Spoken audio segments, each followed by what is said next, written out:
mayambu ahanba maktada warina chonggi maikadigi ikok nona taram no ukjari aikoina ngasisu miyamgidamakta wari macha ama khudol tamjanaba aikoina puruga lakjari ngasigi wari macha sing maming asina mapana macha ngahonki wari asi asengba karigum wari khada yumpham oduna samjabu wari ni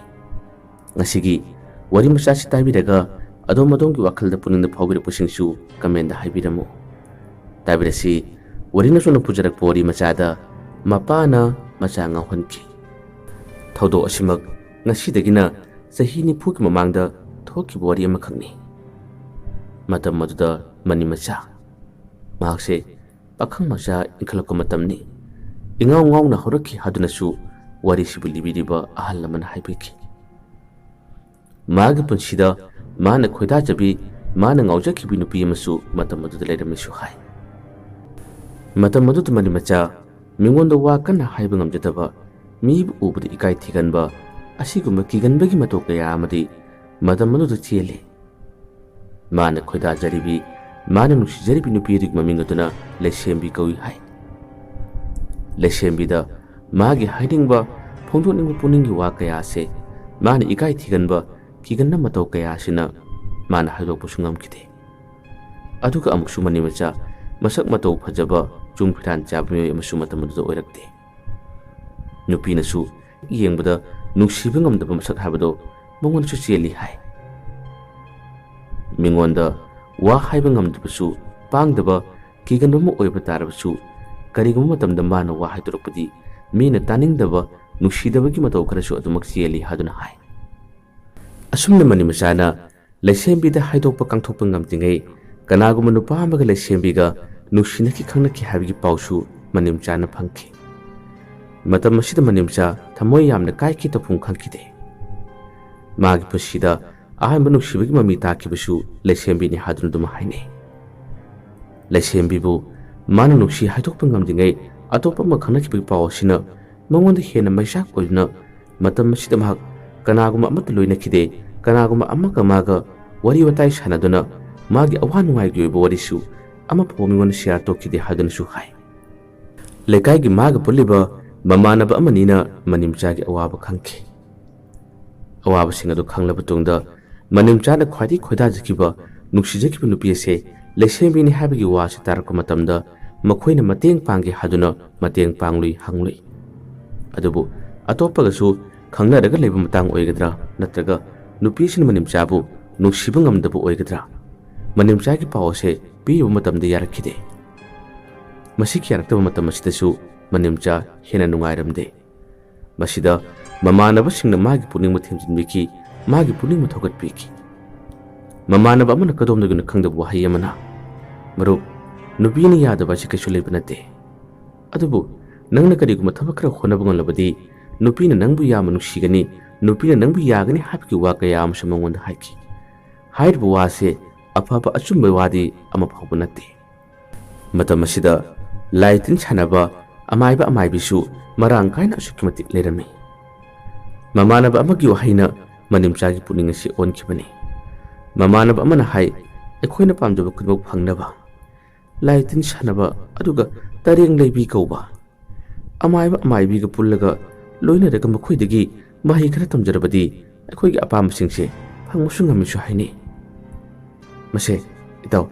aidi yengbu yeningi aidi tambu tamningi kanagumba ahaiba amaiba leba tarabadi aidi soitma kitamgani haduna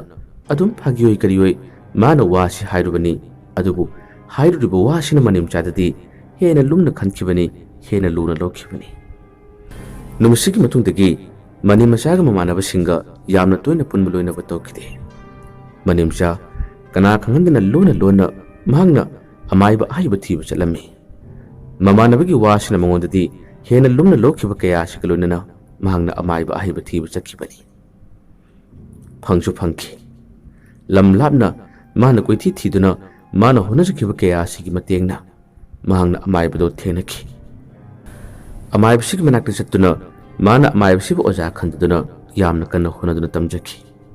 asumna ngalingai matamna tamkhiba honakiba khudimuk singase magi marup mapangsing natraga lekai gi missing imung mon gi myoy ama phawba manimcha gi matang na khangkhidabani yama lona honakibani ꯃꯅꯤꯝꯆꯥꯅ ꯇꯝꯂꯤꯕ ꯑꯣꯖꯥꯁꯦ ꯌꯥꯝꯅ ꯍꯩꯔꯝꯃꯤ, ꯂꯥꯏꯇꯤꯡꯒꯤ ꯂꯝꯕꯤꯗꯁꯨ ꯌꯥꯝꯅ ꯈꯪꯉꯤ, ꯑꯗꯨꯒ ꯃꯤꯉꯣꯟꯗꯁꯨ ꯋꯥꯈꯜ ꯍꯣꯡꯍꯟꯕ, ꯋꯥꯈꯜ ꯊꯩꯍꯟꯕ ꯀꯌꯥ ꯑꯃꯒꯤ ꯃꯟꯇ꯭ꯔꯁꯨ ꯃꯉꯣꯟꯗ ꯍꯩꯔꯝꯃꯤ ꯂꯩꯔꯝꯃꯤ꯫ ꯃꯅꯤꯝꯆꯥꯅ ꯃꯥꯅ ꯂꯣꯟꯅ ꯂꯣꯟꯅ ꯊꯕꯛ ꯁꯨꯗꯨꯅ ꯇꯥꯟꯖꯈꯤꯕ ꯄꯩꯁꯥꯁꯤꯡ ꯑꯃꯗꯤ ꯌꯨꯝꯗꯒꯤ ꯃꯥꯅ ꯃꯃꯥ ꯃꯄꯥꯗꯒꯤ ꯂꯧꯈꯤꯕ ꯁꯦꯜꯁꯤꯡ ꯑꯁꯤꯅ ꯑꯣꯖꯥꯁꯤꯗ ꯂꯣꯏꯅ ꯀꯠꯆꯔꯒ ꯃꯍꯩ ꯀꯌꯥꯁꯦ ꯃꯥꯅ ꯃꯄꯨꯡ ꯐꯥꯅ ꯍꯩꯅꯕ ꯍꯣꯠꯅꯈꯤ꯫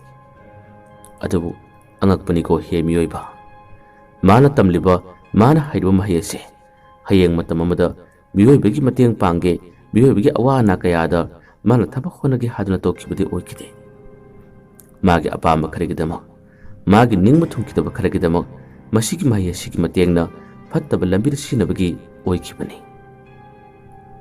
ꯃꯥꯒꯤ ꯑꯣꯖꯥꯁꯤꯅꯁꯨ ꯃꯅꯤꯝꯆꯥꯗ ꯃꯥꯅ ꯈꯪꯖꯕ ꯈꯨꯗꯤꯡꯃꯛꯁꯤꯡ ꯑꯁꯤ ꯑꯌꯥꯝꯕ ꯇꯥꯛꯄꯤꯈꯤ꯫ ꯃꯅꯤꯝꯆꯥ ꯃꯇꯝ ꯑꯁꯤꯗ ꯌꯨꯝꯗ ꯄꯥꯛꯅ ꯂꯩꯇꯦ, ꯑꯗꯨꯒ ꯃꯥꯅ ꯇꯧꯔꯤꯕ ꯊꯕꯛ ꯑꯁꯤ ꯍꯧꯖꯤꯛ ꯐꯥꯎꯕ ꯂꯩꯀꯥꯏꯒꯤ ꯃꯤꯁꯤꯡ ꯑꯃ ꯐꯥꯎꯕ ꯈꯪꯈꯤꯗꯦ, ꯏꯃꯨꯡ ꯃꯅꯨꯡꯒꯤ ꯃꯤꯁꯨ ꯈꯪꯗꯦ꯫ ꯃꯍꯥꯛꯅ ꯑꯍꯥꯟꯕ ꯃꯍꯩ ꯑꯁꯤꯕꯨ ꯃꯄꯨꯡ ꯐꯥꯅ ꯍꯩꯔꯕ ꯇꯨꯡꯗ ꯃꯍꯥꯛꯅ ꯑꯍꯥꯟꯕꯅ ꯆꯥꯡ ꯌꯦꯡꯈꯤꯕꯁꯦ ꯃꯥꯒꯤ ꯄꯨꯟꯁꯤꯗ ꯑꯍꯥꯟꯕ ꯅꯨꯡꯁꯤꯕꯒꯤ ꯃꯃꯤ ꯇꯥꯈꯤꯕꯤ ꯂꯩꯁꯦꯝꯕꯤ ꯍꯥꯏꯔꯤꯕ ꯅꯨꯄꯤ ꯑꯁꯤꯗ ꯃꯥꯅ ꯆꯥꯡ ꯌꯦꯡꯈꯤ꯫ ꯃꯇꯝ ꯑꯁꯤꯗ ꯃꯍꯥꯛꯅ ꯃꯍꯩ ꯑꯗꯨ ꯀꯟꯅ ꯇꯝꯂꯤꯉꯩ, ꯃꯥꯅ ꯍꯣꯠꯅꯔꯤꯉꯩ ꯃꯇꯝꯗ ꯂꯩꯁꯦꯝꯕꯤ ꯃꯇꯝ ꯀꯨꯏꯅ ꯂꯩꯁꯥꯔꯒ ꯂꯩꯈꯤꯗꯕꯅꯤ, ꯃꯍꯥꯛ ꯌꯨꯝ ꯄꯥꯟꯈꯤꯕꯅꯤ꯫ ꯌꯨꯝ ꯄꯥꯟꯈ꯭ꯔꯕꯁꯨ ꯑꯩꯅ ꯅꯪꯕꯨ ꯌꯥꯝꯅ ꯅꯨꯡꯁꯤꯈꯤ, ꯑꯩꯅ ꯅꯪꯕꯨ ꯌꯥꯝꯅ ꯉꯥꯎꯖꯈꯤ, ꯑꯗꯨꯅ ꯅꯍꯥꯛ ꯑꯩꯒꯤ ꯅꯨꯄꯤ ꯃꯇꯝ ꯈꯔꯗꯪ ꯑꯣꯏꯔꯁꯨ ꯑꯣꯏꯒꯅꯤ, ꯑꯩꯅ ꯅꯪꯕꯨ ꯁꯣꯏꯗꯅꯃꯛꯀꯤ ꯀꯧꯒꯅꯤ, ꯅꯪꯅ ꯑꯩꯕꯨ ꯉꯥꯎꯍꯟꯒꯅꯤ ꯍꯥꯏꯕꯁꯦ ꯃꯅꯤꯝꯆꯥꯒꯤ ꯄꯨꯛꯅꯤꯡꯗ ꯆꯞꯅ ꯂꯦꯞꯈꯤꯕ ꯃꯥꯒꯤ ꯐꯠꯇ꯭ꯔꯕ ꯑꯍꯥꯟꯕ ꯋꯥꯈꯜꯅꯤ꯫ ꯀꯅꯥ ꯈꯪꯍꯟꯗ ꯀꯅꯥ ꯎꯍꯟꯗ ꯃꯍꯥꯛꯁꯦ ꯌꯨꯝꯗ ꯂꯩꯕ ꯃꯇꯝꯗ ꯌꯨꯝꯗꯒꯤ ꯄꯥꯛꯅ ꯊꯣꯛꯇꯦ, ꯑꯗꯨꯒ ꯃꯥꯒꯤ ꯌꯨꯝ ꯑꯗꯨꯒꯤ ꯃꯅꯤꯡꯂꯣꯝꯗ ꯍꯥꯟꯅ ꯑꯍꯜꯁꯤꯡꯅ ꯆꯥꯛꯁꯪ ꯑꯣꯏꯔꯝꯕ ꯀꯥ ꯃꯆꯥ ꯑꯃ ꯂꯩꯔꯤ, ꯃꯁꯤꯗ ꯃꯅꯤꯝꯆꯥꯁꯦ ꯂꯣꯟꯅ ꯂꯣꯟꯅ ꯆꯪꯉꯤ꯫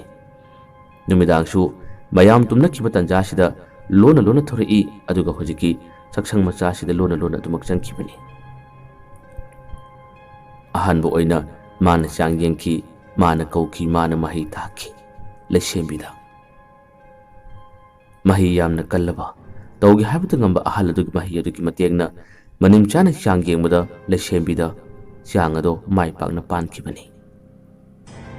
ꯃꯅꯤꯝꯆꯥꯒꯤ ꯃꯍꯩꯅ ꯊꯥꯕꯗ ꯂꯩꯁꯦꯝꯕꯤ ꯃꯇꯝ ꯑꯗꯨꯗ ꯃꯥꯅ ꯂꯩꯔꯤꯕ ꯌꯨꯝ ꯑꯁꯤꯃꯛꯇꯗ ꯃꯍꯥꯛ ꯇꯁꯦꯡꯅꯃꯛ ꯂꯩꯐꯝ ꯈꯪꯗꯕꯅꯤ, ꯃꯁꯥꯁꯦ ꯍꯩꯅꯗꯕꯒꯨꯝ ꯀꯔꯤꯒꯨꯝꯕ ꯈꯔ ꯑꯗꯨꯃꯛ ꯐꯥꯎꯈꯤꯕꯅꯤ꯫ ꯉꯜꯂꯤꯉꯩ ꯃꯇꯝꯗ ꯃꯥꯅ ꯂꯩꯔꯤꯕ ꯌꯨꯝ ꯑꯁꯤꯒꯤ ꯃꯤꯑꯣꯏꯁꯤꯡꯅ ꯂꯩꯁꯦꯝꯕꯤꯒꯤ ꯃꯁꯥꯗ ꯑꯍꯣꯡꯕ ꯀꯌా ꯑꯃ ꯂꯥꯛꯂꯤꯕꯁꯤ ꯈꯪꯈꯤꯗꯕꯅꯤ꯫ ꯁꯣꯝꯗꯅ ꯃꯅꯤꯝꯆꯥꯅ ꯅꯨꯃꯤꯗꯥꯡ ꯈꯨꯗꯤꯡꯒꯤ ꯃꯍꯩ ꯊꯥꯗꯨꯅ ꯂꯩꯁꯦꯝꯕꯤꯕꯨ ꯀꯧꯔꯤ꯫ ꯑꯁꯨꯝꯅ ꯃꯥꯅ ꯇꯣꯏꯅ ꯇꯧꯔꯕ ꯇꯨꯡꯗꯗꯤ ꯌꯥꯔꯅꯤ ꯍꯥꯏꯕ ꯈꯪꯂꯛꯄ ꯇꯟꯖꯥ ꯑꯃꯗ ꯃꯇꯝ ꯈꯔꯒꯤ ꯃꯇꯨꯡꯗꯗꯤ ꯃꯅꯤꯝꯆꯥ ꯂꯩꯁꯦꯝꯕꯤꯒꯤ ꯂꯩꯀꯥꯏꯗ ꯂꯥꯛꯈꯤ, ꯑꯗꯨꯒ ꯂꯩꯁꯦꯝꯕꯤꯅ ꯊꯣꯔꯛꯄ ꯃꯇꯝꯗ ꯃꯥꯕꯨ ꯎꯒꯗꯕ ꯃꯐꯝ ꯑꯃꯗ ꯃꯅꯤꯝꯆꯥ ꯂꯦꯞꯂꯒ ꯂꯩꯔꯝꯃꯤ꯫ ꯅꯣꯡꯃꯗꯤ ꯂꯩꯁꯦꯝꯕꯤꯅ ꯊꯣꯔꯛꯄ ꯃꯇꯝꯗ ꯃꯅꯤꯝꯆꯥꯕꯨ ꯎꯈꯤ꯫ ꯅꯨꯃꯤꯠꯁꯤꯗꯅꯤ ꯂꯩꯁꯦꯝꯕꯤꯒꯤ ꯄꯨꯛꯅꯤꯡꯗ ꯋꯥꯈꯜꯗ ꯀꯔꯤꯅꯣ ꯈꯪꯗꯕ ꯏꯊꯤꯜ ꯑꯃꯅ ꯄꯨꯈꯤꯗꯨꯅ ꯃꯅꯤꯝꯆꯥꯕꯨ ꯃꯥꯅ ꯌꯥꯝꯅ ꯈꯣꯏꯗꯥꯈꯤ, ꯃꯅꯤꯝꯆꯥꯕꯨ ꯃꯥꯅ ꯌꯥꯝꯅ ꯅꯨꯡꯁꯤꯈꯤ꯫ ꯂꯩꯁꯥꯔꯤꯉꯩ ꯃꯇꯝ ꯂꯩꯁꯦꯝꯕꯤꯕꯨ ꯃꯅꯤꯝꯆꯥꯅ ꯅꯨꯡꯁꯤꯕ ꯃꯇꯝꯗꯗꯤ ꯂꯩꯁꯦꯝꯕꯤꯅ ꯃꯥꯕꯨ ꯅꯨꯡꯁꯤꯕꯁꯨ ꯉꯝꯈꯤꯗꯦ, ꯑꯗꯨꯒ ꯄꯥꯎ ꯍꯥꯏꯔꯨꯕ ꯃꯇꯝꯗꯁꯨ ꯌꯥꯔꯛꯈꯤꯗꯕꯅꯤ꯫ ꯑꯗꯨꯕꯨ ꯉꯁꯤꯗꯤ ꯃꯅꯤꯝꯆꯥꯅ ꯀꯌꯥꯗ ꯐꯠꯇ꯭ꯔꯕ ꯋꯥꯈꯜꯅꯣ, ꯃꯄꯨ ꯄꯥꯟꯗꯨꯅ ꯂꯩꯈꯤꯕ ꯂꯩꯁꯦꯝꯕꯤ ꯑꯁꯤ ꯃꯍꯥꯛꯅ ꯈ꯭ꯋꯥꯏꯗꯒꯤ ꯈꯣꯏꯗꯥꯖꯈꯤꯕ ꯅꯨꯄꯤꯅꯤ, ꯑꯗꯨꯒ ꯑꯩꯒꯤ ꯃꯍꯩꯅ ꯅꯪꯕꯨ ꯀꯧꯒꯅꯤ ꯍꯥꯏꯗꯨꯅ ꯉꯁꯤꯗꯤ ꯇꯧꯔꯤꯕꯅꯤ꯫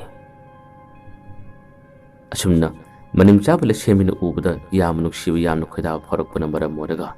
ꯍꯟꯗꯛ ꯇꯣꯏꯅ ꯂꯥꯛꯄ ꯃꯇꯝꯗ ꯂꯩꯁꯦꯝꯕꯤꯅ ꯆꯪꯁꯤꯟꯗꯨꯅ ꯃꯅꯤꯝꯆꯥꯗ ꯋꯥꯔꯤ ꯁꯥꯕ ꯍꯧꯈꯤ꯫ ꯋꯥꯔꯤ ꯁꯥꯔꯛꯄ ꯑꯃꯗꯤ ꯃꯥꯒꯤ ꯍꯣꯡꯂꯤꯕ ꯃꯑꯣꯡ ꯈꯨꯗꯤꯡꯃꯛꯁꯤꯡ ꯑꯁꯤꯗ ꯃꯅꯤꯝꯆꯥꯅ ꯍꯥꯏꯕ ꯈꯨꯗꯤꯡꯃꯛꯁꯤꯡ ꯑꯁꯤ ꯂꯣꯏꯅ ꯌꯥꯔꯒꯅꯤ ꯍꯥꯏꯕ ꯈꯪꯂꯛꯄ ꯇꯟꯖꯥ ꯑꯃꯗ ꯃꯅꯤꯝꯆꯥꯅ ꯂꯩꯁꯦꯝꯕꯤꯕꯨ ꯊꯦꯝꯗꯨꯅ ꯑꯗꯨꯃꯛ ꯄꯨꯈꯤꯔꯝꯃꯤ꯫ ꯑꯁꯨꯝꯅ ꯅꯨꯄꯤ ꯑꯗꯨꯕꯨ ꯃꯥꯅ ꯊꯦꯝꯗꯨꯅ ꯄꯨꯕ ꯃꯇꯝꯗ ꯅꯣꯡ ꯅꯤꯅꯤꯗꯤ ꯀꯗꯥꯏꯅꯣ ꯍꯥꯏꯕꯕꯨ ꯃꯇꯥꯡ ꯆꯥꯗ ꯅꯨꯄꯤ ꯑꯗꯨꯅ ꯃꯥꯒꯤ ꯌꯨꯝꯗꯒꯤ ꯊꯣꯔꯛꯄ ꯃꯇꯝꯗꯗꯤ ꯃꯥꯒꯤꯁꯨ ꯌꯨꯝꯒꯤ ꯃꯤꯑꯣꯏꯁꯤꯡ ꯂꯩꯔꯤꯕꯅꯤ꯫ ꯀꯔꯤ ꯀꯝꯗꯧꯔꯤꯕꯅꯣ ꯍꯥꯏꯕꯁꯤꯗꯤ ꯃꯁꯥꯅ ꯋꯥꯍꯪ ꯍꯪꯂꯛꯄ ꯇꯥꯕꯅꯤ꯫ ꯆꯠꯂꯤꯕꯗꯣ ꯀꯗꯥꯏꯗꯅꯣ, ꯀꯔꯤꯅꯣ, ꯅꯪꯅ ꯃꯇꯥꯡ ꯆꯥꯔ ꯊꯣꯛꯂꯤꯕꯁꯤ ꯀꯗꯥꯏꯗꯅꯣ ꯍꯥꯏꯗꯨꯅ ꯋꯥ ꯍꯪꯂꯛꯄꯗ ꯂꯩꯁꯦꯝꯕꯤ ꯃꯥꯒꯤ ꯊꯣꯛꯄ ꯉꯝꯅꯕꯗꯨꯃꯛ ꯈꯨꯝꯈꯤ꯫ ꯑꯁꯨꯝꯅ ꯃꯥꯒ ꯃꯅꯤꯝꯆꯥꯒꯤ ꯃꯍꯩꯒꯤ ꯃꯇꯦꯡꯅ ꯂꯣꯟꯅ ꯃꯔꯤ ꯂꯩꯅꯕ ꯍꯥꯏꯕꯗꯣ ꯑꯣꯏꯔꯛꯈꯤ꯫ ngahaki apam ho phoriba manim chani mahi gi matena lesembi harib nupi sibu mana kui ko ki aduga apam mathabak khudimuk sing mana pangthokki lesembi gi yumda mahi langlabani lesembi tasena angawbi magi matau su urlabani manim chana su magi yumda hunliba kaya si khangmadagi lesembi gi mag kun nakna batarabati soidna maki khangnarakpa tare aduga magi maramda su phaki batare habse manim chana kok sanai mana khangi masidagi nupi sibu matam khara loiramlaga mana atoba mahi ama thajillaga nupi se ngahollaga thamki masina magi pusigi ahan boina mahi harako matamda sang thaki bumni lesembi na miman raktraba ngoroko matamda magi yungi miyoshina lesembi bu layengna bu khonabada yamna waki matam masida lesembi masa yaudribani manimcha ngasidi lesembi gi manakta chatkidre lesembi bu adumna mahi thajilamlaga atopa lambi bu mana torokki atopa lambi se mafam phanamna tokki mana pamjaba mana koida jaba nupi leirabadi mana aduda lekai aduda adumuk matam khara laklamgani aduga lekai adugi mising pulamgani nupi dugusu wari sana bhunarakani matam kharagi matungda mahangna aronba lalong kaya ama sizinaduna mana mahi thaduna mana pamjaba loina ningmusing adum loinagani apamba khudimaksing mana longnabu honai lobusungami aduga kona thangda mana lapthunung matamda mahi thajinduna amukhana mise wakhal tahandaba ngahonba kaya ama tawbusina manimchagi tonganna formula ama orai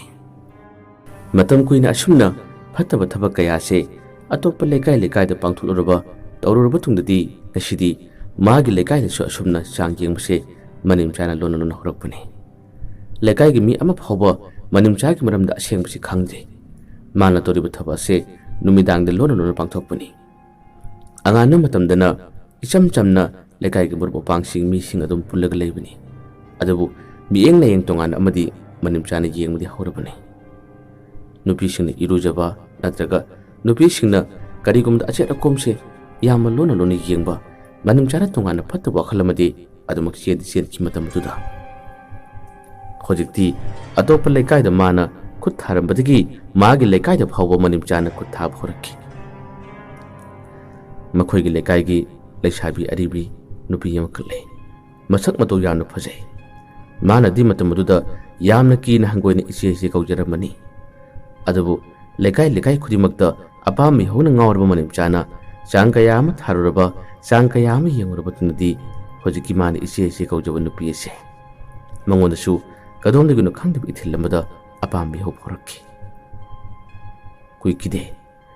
mana mahi thaduna mana chang yengduna nupi ase mana kauki magi mahi na palabdu nupi ase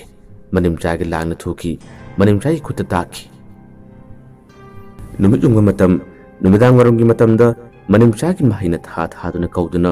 hojiki lekai gi nupi ase adumuk mana kauki lekai gi nupi sigi ming Sandhyarani kawi Sandhyarani ase numijunga matam amadi numidang warumgi matamda apami ho phoro manimchana mahi gi matena kawi manimcha khoi gi yumda icham chamna tum lakpa saraga manimcha makhoi ani ki aron makaya ama pangthoki manimcha na khudi musinga che tawribani adubu kayam kuin asumna tawgani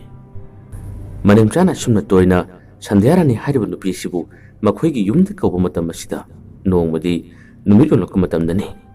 Sandhyarani gi manaw nupi amkhak lei mahangna machedu leiba udabadagi kawbu chakhibani erak adomna thurak matamda kanagumba uhouba amana manimcha khurumda chakhiba mali hadun harakpadagi manimcha khoida adum marak marak hanak changmasi ubadagi manaw nupi tuni icham chamna kawbu lakhibani matam masida yenghaidaba uhaidaba khara manaw nupi sina manimcha amda Sandhyarani makhoi anigi toru mataw sida ukhibani masida manaw nupi se yamna sauki masibu ngaki aduga manimcha bu sungaki manimcha ikaibra lepham khangdabani manaw nupi sina nakhoi ani kadawgi yengo nakhoi ani aina yungi yusing takthokani haduna haikibani Sandhyarani amadi manimchana manaw nupi sibu themi aduga wa kaya ma haina bu hone phana themlabusu manaw nupi sinadi yaba ko lekitabani nakhoi na phana harabsu yaroi ꯑꯗꯨ ꯑꯣꯏꯔꯒꯅ ꯅꯈꯣꯏ ꯑꯅꯤ ꯆꯦꯟ ꯆꯣꯡꯒꯗꯕꯅꯤ ꯍꯥꯏꯗꯨꯅ ꯃꯅꯥꯎꯅꯨꯄꯤꯗꯨꯅ ꯍꯥꯏꯕꯅꯤ꯫ ꯃꯅꯤꯝꯆꯥꯅꯁꯨ ꯊꯦꯝꯃꯤ꯫ ꯃꯅꯤꯝꯆꯥꯅ ꯄꯥꯏꯔꯛꯀꯤ ꯂꯧꯁꯤꯡ ꯁꯤꯖꯤꯟꯅꯗꯨꯅ ꯉꯁꯤ ꯅꯨꯃꯤꯠ ꯈꯔꯅꯤꯒꯤ ꯃꯅꯨꯡꯗ ꯅꯆꯦꯁꯦ ꯑꯩꯅ ꯄꯨꯔꯒꯅꯤ, ꯅꯆꯦꯁꯦ ꯑꯩꯅ ꯂꯧꯕ ꯂꯥꯛꯂꯒꯅꯤ, ꯅꯪ ꯀꯅꯥꯒꯨꯝꯕ ꯑꯃꯠꯇꯗ ꯍꯥꯏꯗꯣꯛꯀꯅꯨ ꯍꯥꯏꯗꯨꯅ ꯃꯅꯤꯝꯆꯥꯅ ꯍꯥꯏꯈꯤꯕ ꯋꯥꯅꯤ꯫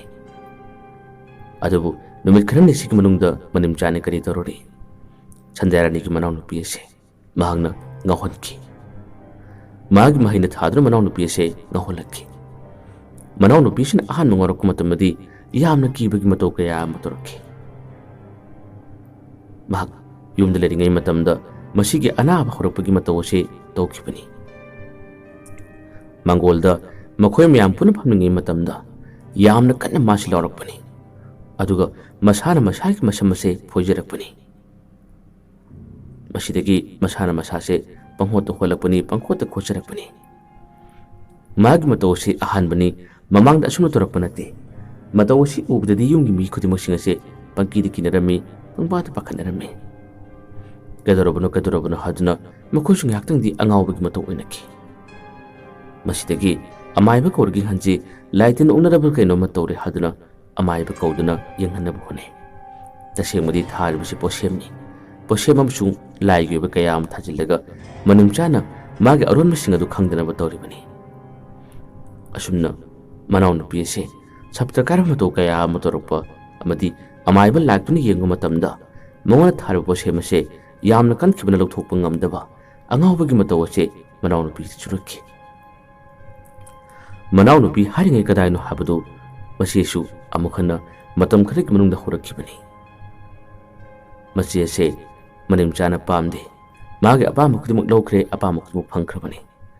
ꯑꯗꯨꯅ ꯃꯅꯥꯎꯅꯨꯄꯤꯗ ꯁꯤ ꯃꯍꯩ ꯑꯁꯤ ꯊꯥꯔꯕ ꯇꯨꯡꯗ ꯃꯆꯦꯗꯁꯨ ꯃꯥꯅ ꯃꯍꯩ ꯑꯁꯦ ꯑꯃꯨꯛ ꯊꯥꯖꯤꯜꯂꯛꯄꯅꯤ꯫ ꯑꯁꯨꯝꯅ ꯃꯆꯤꯟ ꯃꯅꯥꯎ ꯑꯅꯤ ꯑꯁꯦ ꯃꯅꯤꯝꯆꯥꯒꯤ ꯃꯍꯩꯅ ꯊꯥꯗꯨꯅ ꯑꯉꯥꯎꯕꯒꯤ ꯃꯇꯧ ꯑꯣꯏꯍꯜꯂꯛꯈꯤ꯫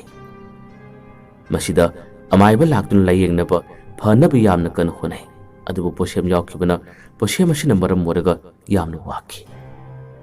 ꯃꯅꯤꯝꯆꯥꯁꯦ ꯀꯌꯥꯗ ꯐꯠꯇ꯭ꯔꯤꯕꯅꯣ! ꯃꯥꯅ ꯇꯝꯖꯔꯨꯕ, ꯃꯥꯅ ꯍꯩꯖꯔꯨꯕ ꯈꯨꯗꯤꯡꯃꯛꯁꯤꯡ ꯑꯁꯤ ꯑꯁꯨꯝꯅ ꯑꯇꯣꯞꯄ ꯂꯩꯀꯥꯏꯗ ꯃꯥꯅ ꯄꯥꯝꯖꯕꯁꯤꯡꯅ ꯆꯥꯡ ꯌꯦꯡꯂꯝꯕꯗꯤ ꯍꯧꯖꯤꯛꯇꯤ ꯃꯥꯒꯤ ꯂꯩꯀꯥꯏ ꯈꯨꯜ ꯑꯁꯤꯗꯁꯨ ꯑꯃꯨꯛ ꯍꯟꯅ ꯇꯧꯔꯛꯂꯕꯅꯤ꯫ ꯌꯥꯝꯅ ꯀꯟꯅ ꯍꯣꯠꯅꯈꯤ, ꯌꯥꯝꯅ ꯀꯟꯅ ꯃꯃꯥ ꯃꯄꯥꯁꯤꯡꯅ ꯌꯦꯡꯅꯕ ꯍꯣꯠꯅꯕꯗ ꯉꯝꯈꯤꯗꯦ꯫ ꯁꯟꯙ꯭ꯌꯥꯔꯥꯅꯤ ꯑꯃꯗꯤ ꯃꯥꯒꯤ ꯃꯅꯥꯎꯅꯨꯄꯤ ꯑꯉꯥꯎꯕꯒꯤ ꯃꯇꯧ ꯑꯃꯗ ꯆꯣꯏꯔꯣꯜ ꯂꯣꯟꯕ, ꯃꯤ ꯎꯕꯗ ꯄꯪꯅꯣꯛꯇ ꯅꯣꯛꯄ, ꯀꯔꯤꯒꯨꯝꯕꯗꯅ ꯅꯨꯃꯤꯗꯥꯡꯒꯤ ꯃꯇꯝꯗꯁꯨ ꯃꯈꯣꯏꯒꯤ ꯃꯃꯥꯡ ꯁꯪꯒꯣꯏ ꯃꯌꯥꯗ ꯍꯦꯛ ꯂꯨꯝꯂꯛ ꯂꯩꯔꯝꯕ, ꯃꯤ ꯂꯥꯛꯄ ꯃꯇꯝꯗꯁꯨ ꯈꯪꯍꯜꯂꯛꯄ, ꯃꯤꯁꯤꯡꯅ ꯄꯪꯀꯤꯗ ꯀꯤꯕ꯫ ꯁꯟꯙ꯭ꯌꯥꯔꯥꯅꯤꯒꯤ ꯃꯆꯤꯟ ꯃꯅꯥꯎ ꯍꯥꯏꯗꯨꯅ ꯃꯤꯁꯦ ꯄꯪꯀꯤꯗ ꯀꯤꯅꯕꯁꯨ ꯑꯗꯨꯃꯛ ꯌꯥꯎꯗꯕ ꯅꯠꯇꯦ, ꯌꯥꯎꯔꯤꯕꯅꯤ꯫ ꯃꯅꯤꯝꯆꯥ ꯃꯁꯤꯅꯁꯨ ꯃꯥꯒꯤ ꯊꯕꯛ ꯂꯣꯏꯗ꯭ꯔꯦ꯫ ꯃꯁꯤꯗꯒꯤ ꯂꯩꯀꯥꯏꯗ ꯃꯥꯅ ꯈꯨꯠ ꯊꯥꯔꯝꯕꯁꯦ ꯑꯃꯨꯛ ꯇꯣꯛꯈ꯭ꯔꯦ꯫ ꯍꯧꯖꯤꯛ ꯐꯥꯎꯕꯗ ꯃꯅꯤꯝꯆꯥꯒꯤ ꯃꯇꯥꯡꯗ ꯃꯔꯝꯗ ꯀꯅꯥꯝꯇꯅ ꯈꯪꯅꯗ꯭ꯔꯤ꯫ ꯑꯇꯣꯞꯄ ꯂꯝꯗ, ꯑꯇꯣꯞꯄ ꯂꯩꯀꯥꯏꯗ ꯑꯃꯨꯛ ꯃꯥꯒꯤ ꯍꯥꯟꯅꯒꯤ ꯍꯩꯅꯕꯤꯁꯦ ꯑꯗꯨꯃꯛ ꯈꯨꯠ ꯊꯥꯕ ꯂꯦꯞꯇ꯭ꯔꯤ, ꯑꯗꯨꯃꯛ ꯄꯥꯡꯊꯣꯔꯛꯏ꯫ ꯑꯗꯨꯕꯨ ꯇꯧꯕ ꯌꯥꯕ ꯇꯧꯔꯕꯁꯨ, ꯍꯣꯠꯅꯕ ꯌꯥꯕ ꯍꯣꯠꯅꯔꯕꯁꯨ ꯍꯨꯔꯥꯟꯕꯒꯤ ꯇꯔꯥꯅꯤ, ꯃꯄꯨꯒꯤ ꯅꯣꯡꯃꯗꯤ ꯑꯗꯨꯃꯛ ꯁꯣꯏꯗ꯭ꯔꯕꯅꯤ꯫ ꯊꯪꯅꯕ ꯈꯨꯜ ꯑꯃꯗꯒꯤ ꯄꯥꯟ ꯗꯨꯀꯥꯟ ꯐꯝꯕꯤ, ꯃꯆꯥꯁꯨ ꯆꯍꯤ 4 ꯉꯥꯏꯔꯤꯕ ꯅꯨꯄꯥ ꯃꯆꯥ ꯑꯃ ꯆꯦꯟꯕꯤ ꯅꯨꯄꯤ ꯑꯃꯗ ꯃꯅꯤꯝꯆꯥꯅ ꯊꯨꯔꯨꯕꯅꯤ꯫ ꯃꯍꯥꯛ ꯅꯨꯄꯤ ꯑꯁꯤꯕꯨ ꯃꯥꯅ ꯄꯥꯝꯖꯕ ꯉꯥꯎꯖꯕ ꯀꯌꯥ ꯑꯃ ꯂꯩꯕꯗꯒꯤ ꯃꯥꯅ ꯅꯨꯄꯤ ꯑꯁꯤꯕꯨꯁꯨ ꯃꯣꯏꯊꯦꯝ ꯇꯧꯗꯨꯅ ꯃꯥꯒꯤ ꯅꯨꯄꯤ ꯑꯣꯏꯅꯕ, ꯃꯥꯒꯤ ꯑꯄꯥꯝꯕ ꯐꯪꯅꯕ ꯍꯣꯠꯅꯔꯛꯈꯤꯕꯅꯤ꯫ ꯑꯗꯨꯕꯨ ꯂꯧꯁꯤꯡ ꯌꯥꯝꯅ ꯂꯩꯕ ꯅꯨꯄꯤꯅꯤ꯫ ꯃꯅꯤꯝꯆꯥꯅ ꯉꯜꯂꯤꯉꯩ ꯃꯇꯝꯗ ꯍꯣꯠꯅꯕꯗ ꯄꯥꯛ ꯐꯪꯈꯤꯗꯦ꯫ ꯑꯗꯨꯕꯨ ꯌꯥꯔꯛꯇ꯭ꯔꯕꯗ, ꯐꯪꯂꯛꯇ꯭ꯔꯕꯗ ꯃꯅꯤꯝꯆꯥꯅ ꯃꯥꯒꯤ ꯍꯣꯠꯅꯕꯤ, ꯃꯥꯒꯤ ꯃꯍꯩꯒꯤ ꯃꯇꯦꯡꯅ ꯅꯨꯄꯤ ꯑꯁꯦ ꯃꯉꯣꯟꯗ ꯉꯥꯎꯍꯜꯂꯒꯦ ꯍꯥꯏꯗꯨꯅ ꯉꯥꯎꯍꯟꯕ ꯍꯧꯔꯛꯈꯤ꯫ ꯑꯁꯨꯝꯅ ꯃꯁꯛ ꯃꯇꯧ ꯐꯖꯔꯕꯤ ꯃꯆꯥ ꯑꯃ ꯆꯦꯜꯂꯤꯕ ꯅꯨꯄꯤ ꯑꯁꯦ ꯃꯅꯤꯝꯆꯥꯗ ꯉꯥꯎꯔꯛꯄ, ꯃꯅꯤꯝꯆꯥ ꯃꯈꯣꯏ ꯑꯅꯤ ꯂꯣꯏꯅꯕ ꯄꯨꯜꯂꯛꯄ, ꯃꯈꯣꯏꯅ ꯎꯅꯕ ꯃꯇꯝꯗ ꯅꯣꯡꯃꯒꯤ ꯅꯨꯃꯤꯠꯇꯗꯤ ꯐꯥꯈꯤꯔꯝꯃꯤ꯫ ꯃꯈꯣꯏꯅ ꯂꯩꯃꯤꯟꯅꯔꯤꯉꯩ ꯃꯇꯝꯗ ꯐꯥꯕꯗꯒꯤꯗꯤ ꯅꯨꯄꯤ ꯑꯁꯤꯗꯤ ꯃꯋꯥꯁꯨ ꯂꯩꯇ꯭ꯔꯕꯅꯤ꯫ ꯃꯆꯥ ꯑꯁꯤ ꯆꯦꯜꯂꯒ ꯂꯩꯔꯕꯅꯤ, ꯃꯆꯥ ꯊꯥꯛꯄ ꯉꯝꯅꯕ ꯃꯥꯅ ꯗꯨꯀꯥꯟ ꯐꯝꯖꯔꯤꯕꯅꯤ꯫ ꯑꯗꯨꯕꯨ ꯃꯅꯤꯝꯆꯥꯅ ꯁꯤꯒꯨꯝꯕ ꯇꯧꯔꯨꯕꯁꯤꯅ ꯃꯔꯝ ꯑꯣꯏꯔꯒ ꯅꯨꯄꯤ ꯑꯁꯤ ꯃꯅꯤꯝꯆꯥꯗ ꯈꯨꯗꯛꯇ ꯀꯩꯅꯥ ꯀꯠꯇꯨꯅ ꯃꯆꯥꯁꯤꯒ ꯂꯣꯏꯅꯅ ꯅꯝꯄꯤ ꯄꯤꯔꯛꯈꯤꯕꯅꯤ꯫ ꯃꯅꯤꯝꯆꯥ ꯊꯋꯥꯏ ꯌꯥꯝꯅ ꯆꯥꯛꯈꯤ, ꯅꯤꯡꯉꯝꯈꯤꯗꯦ꯫ ꯃꯥꯅ ꯄꯥꯝꯖꯔꯝꯕ, ꯃꯥꯅ ꯄꯥꯡꯊꯣꯛꯀꯦ ꯈꯜꯂꯝꯕ ꯈꯨꯗꯤꯡꯃꯛꯁꯤꯡ ꯑꯁꯦ ꯄꯥꯡꯊꯣꯔꯛꯄꯗ ꯃꯄꯨꯡ ꯐꯥꯗ꯭ꯔꯤꯉꯩ ꯑꯁꯨꯝꯅ ꯈꯨꯗꯣꯡꯊꯤꯕ ꯇꯥꯔꯛꯄꯗ ꯌꯥꯝꯅ ꯁꯥꯎꯅꯤꯡꯈꯤ꯫ ꯎꯄꯥꯏ ꯂꯩꯈꯤꯗꯦ꯫ ꯅꯨꯄꯤ ꯑꯁꯦ ꯃꯥꯅ ꯂꯧꯕꯗꯨꯃ ꯇꯥꯈꯤ꯫ ꯃꯆꯥꯗꯨꯁꯨ ꯑꯗꯨꯃꯛ ꯄꯨꯔꯒ ꯂꯥꯛꯈ꯭ꯔꯦ ꯃꯆꯥꯁꯦ ꯃꯥꯒꯤ ꯃꯅꯥꯛꯇ ꯊꯝꯂꯒ ꯃꯥꯅ ꯅꯨꯄꯤ ꯑꯁꯤ ꯃꯥꯒꯤ ꯅꯨꯄꯤ ꯑꯣꯏꯅ ꯂꯧꯁꯤꯟꯈꯤꯔꯝꯃꯤ ꯅꯨꯄꯤ ꯂꯩꯔꯕꯅꯤꯅ ꯍꯧꯖꯤꯛꯇꯤ ꯃꯥꯒꯤ ꯂꯩꯀꯥꯏꯗ ꯍꯥꯟꯅ ꯃꯥꯅ ꯄꯥꯝꯖꯕ ꯄꯥꯡꯊꯣꯛꯅꯤꯡꯕ ꯊꯕꯛꯁꯤꯡ ꯄꯥꯡꯊꯣꯛꯂꯝꯕꯗꯣ ꯍꯧꯖꯤꯛꯇꯤ ꯃꯥꯅ ꯄꯥꯡꯊꯣꯛꯂꯨꯕ ꯇꯥꯔꯕꯗꯤ ꯁꯣꯏꯗꯅꯃꯛꯀꯤ ꯈꯨꯗꯣꯡꯊꯤꯔꯒꯅꯤ ꯃꯥꯅ ꯉꯁꯤ ꯐꯥꯎꯕ ꯇꯧꯔꯤꯕ ꯑꯔꯣꯟꯕꯁꯤꯡ ꯑꯁꯤ ꯈꯪꯅꯔꯛꯄ ꯇꯥꯔꯦ ꯍꯥꯏꯗꯨꯅ ꯃꯅꯤꯝꯆꯥꯅ ꯀꯣꯛ ꯁꯥꯟꯅꯗꯨꯅ ꯃꯥꯒꯤ ꯂꯩꯀꯥꯏ ꯈꯨꯜ ꯑꯁꯤꯗꯗꯤ ꯃꯥꯅ ꯑꯁꯤꯒꯨꯝꯕ ꯊꯕꯛꯁꯦ ꯄꯥꯛꯅ ꯍꯦꯛ ꯇꯧꯗ꯭ꯔꯦ ꯁꯟꯙ꯭ꯌꯥꯔꯥꯅꯤꯒꯤ ꯃꯆꯤꯟ ꯃꯅꯥꯎꯅ ꯋꯥꯈꯜ ꯇꯥꯗ꯭ꯔꯤꯕ ꯑꯉꯥꯎꯕꯒꯤ ꯃꯇꯧꯗꯨꯅ ꯂꯩꯔꯤꯕ ꯀꯌꯥ ꯑꯁꯤ ꯃꯥꯅ ꯇꯞꯅ ꯇꯞꯅ ꯂꯧꯊꯣꯛꯄꯤꯔꯛꯏ ꯂꯧꯊꯣꯛꯂꯤꯕꯁꯤꯁꯨ ꯀꯅꯥ ꯈꯪꯍꯟꯕ ꯅꯠꯇꯦ ꯃꯥꯅ ꯂꯧꯊꯣꯛꯄꯤꯔꯒ ꯃꯈꯣꯏꯒꯤ ꯍꯥꯟꯅꯒꯤ ꯄꯨꯟꯁꯤꯗ ꯂꯥꯛꯅꯕ ꯍꯣꯠꯅꯕꯗꯁꯨ ꯃꯇꯦꯡ ꯄꯥꯡꯉꯤ ꯑꯗꯨꯒ ꯃꯥꯒꯤ ꯂꯩꯀꯥꯏ ꯃꯥꯒꯤ ꯈꯨꯜ ꯑꯁꯤꯗꯗꯤ ꯃꯁꯤꯒꯨꯝꯕ ꯐꯠꯇꯕꯒꯤ ꯊꯕꯛ ꯑꯁꯤ ꯃꯥꯅ ꯄꯥꯛꯅ ꯇꯧꯗ꯭ꯔꯦ ꯑꯗꯨꯕꯨ ꯐꯥꯈꯤꯕ ꯏꯁꯩ ꯅꯣꯡꯃꯗ ꯑꯣꯏꯔꯕꯁꯨ ꯉꯪꯉꯤ ꯍꯥꯏꯕꯗꯨꯅꯤ ꯇꯧꯗꯕ꯭ꯔꯥ ꯍꯥꯏꯕꯁꯨ ꯑꯗꯨꯝ ꯇꯧꯏ ꯃꯁꯤꯗꯗꯤ ꯃꯍꯥꯛꯅ ꯃꯤꯁꯤꯡ ꯑꯁꯦ ꯃꯉꯣꯟꯗ ꯉꯥꯎꯍꯟꯕ ꯃꯉꯣꯟꯗ ꯂꯨꯞꯍꯟꯕ ꯀꯌꯥ ꯑꯃ ꯇꯧꯔꯒ ꯃꯥꯒꯤ ꯑꯄꯥꯝꯕꯗꯤ ꯑꯗꯨꯃꯛ ꯐꯪꯅꯕꯗꯤ ꯍꯣꯠꯅꯔꯤꯕꯅꯤ ꯑꯇꯣꯞꯄ ꯈꯨꯜꯗꯗꯤ ꯃꯍꯤꯛ ꯑꯁꯦ ꯌꯥꯝꯅ ꯁꯥꯊꯤꯔꯦ ꯍꯥꯏꯕꯗꯨꯅꯤ ꯑꯇꯣꯞꯄ ꯈꯨꯜꯗꯗꯤ ꯃꯥꯒꯤ ꯑꯄꯥꯝꯕꯁꯤꯡ ꯃꯥꯒꯤ ꯃꯍꯩꯒꯤ ꯃꯇꯦꯡꯅ ꯄꯥꯡꯊꯣꯛꯄꯗꯤ ꯌꯥꯝꯅ ꯌꯥꯎꯔꯕꯅꯤ ꯑꯁꯨꯝꯅ ꯃꯇꯝ ꯀꯌꯥ ꯀꯌꯥ ꯍꯧꯈ꯭ꯔꯦ ꯃꯥꯒꯤ ꯇꯧꯔꯤꯕ ꯊꯕꯛ ꯑꯁꯦ ꯂꯤꯁꯥꯡꯁꯤꯠꯅ ꯀꯅꯥꯒꯨꯝꯕ ꯑꯃꯠꯇꯗꯁꯨ ꯈꯪꯂꯛꯄ ꯅꯠꯇꯦ ꯃꯅꯤꯝꯆꯥ ꯄꯩꯁꯥꯁꯨ ꯌꯥꯝꯅ ꯄꯥꯏꯈꯤꯔꯝꯃꯤ ꯀꯗꯥꯏꯗꯒꯤꯅꯣ ꯁꯪꯒ ꯄꯪꯒꯁꯨ ꯌꯥꯝꯅ ꯂꯩꯈꯤ ꯃꯤꯁꯤꯡꯅ ꯃꯥꯕꯨ ꯅꯨꯡꯁꯤꯍꯟꯕ ꯃꯤꯁꯤꯡꯅ ꯃꯥꯕꯨ ꯄꯨꯅꯤꯡꯕ ꯂꯣꯏꯅꯅꯤꯡꯕꯁꯦ ꯇꯠꯇꯅ ꯃꯥꯅ ꯐꯥꯎꯍꯟꯕ ꯉꯝꯃꯤ ꯀꯌꯥꯗ ꯀꯜꯂꯤꯕ ꯃꯥꯒꯤ ꯃꯇꯤꯛ ꯃꯌꯥꯏꯅꯣ ꯀꯌꯥꯗ ꯁꯥꯊꯤꯔꯕ ꯃꯅꯤꯝꯆꯥꯅꯣ ꯑꯁꯨꯝꯅ ꯉꯁꯤꯗꯤ ꯃꯥꯅ ꯌꯣꯛꯈꯤꯕ ꯃꯥꯒꯤ ꯅꯨꯄꯤꯗ ꯆꯦꯜꯂꯛꯈꯤꯕ ꯃꯆꯥꯅꯨꯄꯥ ꯑꯗꯣ ꯄꯥꯈꯪ ꯐꯥꯈ꯭ꯔꯦ ꯃꯅꯤꯝꯆꯥꯅ ꯄꯣꯛꯆꯕ ꯃꯆꯥꯁꯨ ꯑꯅꯤ ꯂꯩ ꯃꯥꯒꯤ ꯅꯨꯄꯤꯗꯨꯅ ꯄꯨꯔꯛꯈꯤꯕ ꯆꯦꯜꯂꯛꯈꯤꯕ ꯃꯆꯥ ꯑꯁꯤꯅ ꯅꯨꯄꯤ ꯊꯤꯔꯛꯄ ꯃꯇꯝꯗ ꯃꯆꯥꯅꯨꯄꯥ ꯑꯍꯜ ꯑꯁꯤꯅ ꯄꯨꯔꯛꯈꯤꯕ ꯅꯨꯄꯤ ꯑꯁꯤ ꯑꯁꯨꯛꯀꯤ ꯃꯇꯤꯛ ꯆꯪꯈꯣꯟꯅ ꯐꯖꯈꯤ